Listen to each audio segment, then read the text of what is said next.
5 minutes is not a long time to tell you all the exciting things that we are thinking about and doing, but here's my best sort of bet at it.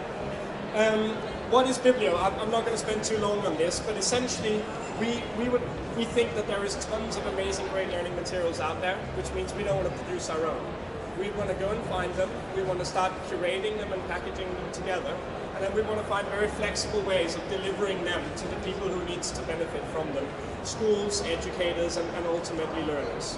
So that's sort of the value chain that we go through. But I want to talk a little bit more about one side of this business that you may or may not be so familiar with. How many of you know this guy? One? It's two. He's the most popular educator on YouTube. His name is Michael Stevens, and he runs 3 channels called Vsauce. And they have about 12.5 million subscribers, or more than all the major US universities combined. They're 3 people, so it's quite natural that they're bigger than them. My joke aside is actually, if you look at YouTube now and you look at the top 25 educators on YouTube, they have about 66 million people subscribing to them, and in the last month, their videos have been watched 300 million times. And where I want to go with this is that I actually think that there is a fundamental difference between education and learning.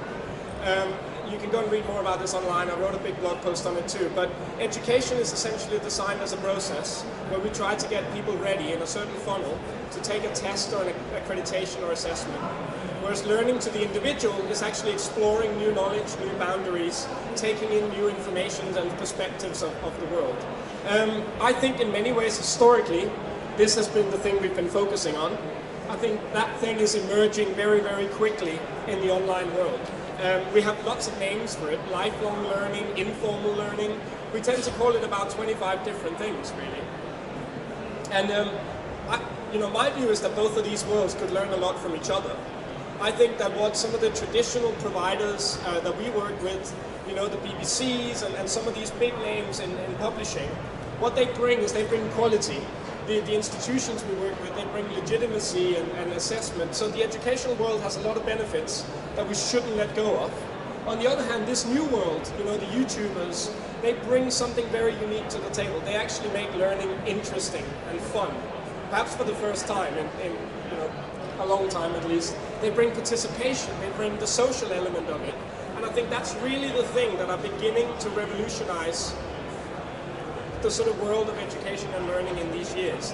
But back to the point of Michael Stevens, the challenge that these guys have is to actually get a route into the educational system. So I call it the fragmentation problem, is that essentially there is a ton of people out here who are creating great learning materials, and if I had to draw this ocean in between, I would draw about 1,000 technology companies, online platforms, things who all promise to take that content to the end customer. And on the other hand, you have a person standing either representing a school or an individual teacher trying to navigate this sort of jungle of content that's available to them. And they have very few tools to evaluate quickly, is this of quality to me? Is this suitable for what I'm trying to get out of it? So there's a real fragmentation problem between the people who create content and the people who ultimately would like to find and consume great learning materials. And so I'd like to sort of finish off with 2 things. First, this is a quote from Michael Stevens that you got first, and I think that sums up what I was trying to say. He says YouTube is like a giant warehouse full of groceries, and it'd be lovely if someone built some aisles. YouTube is ultimately a digital platform. It treats everyone equal. There is a huge, huge need for curation, for someone packaging up content, identifying it for people, doing that initial level of filtering, so that a teacher doesn't have to deal with 100 million videos, but actually deal with 100,000 videos. There's a very good quote that says, it is true in this world that 99% of people would benefit from the same 1% of content. It's not really valuable to people to have all of YouTube. It's valuable to have the best of YouTube for learning. So we work with a whole bunch of people already, from small individuals making channels on YouTube up to sort of very large providers and institutions that are looking at how they can start to package their content up. And as I said, my real interest is actually combining these 2 worlds, is creating learning programs based on content. We're a content solutions provider. but really starting to mix these two worlds together, because I think that we together can make better educational products by doing that. So that's what I would like to take to you today. Thank you. Thanks, Matt. We'll give him a round of applause then.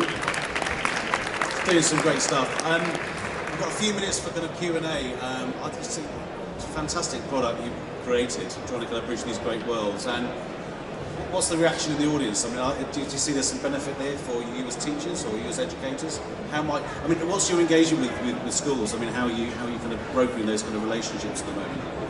So what we're actually trying to do at the moment is just speak to a lot of educators, a lot of teachers, to try to find out how content should be packaged and delivered to them in a way that's truly useful to them. And I think that's really where that thing about the fragmentation problem comes from, because that could be via an LMS, it could be directly on a digital platform, it could be themselves going out and sourcing it into the classroom. And I think the main thing that's coming back to us is they need a layer of curation in between the raw providers and coming into their world. At the moment, we're not taking the product in a paid way straight to schools. We offer Bibblio as an online platform that's free, where they're free to go and explore the stuff that we have publicly available. And while doing that, we're beginning to ingest more and more of the professional world. Yeah. Fantastic. Any other questions for Matt? Stun them into silence with the quality of your product. Does that mean I've done it well? Done the job. Final questions. Just so successful. What can I say? A round of applause for Matt. Fantastic.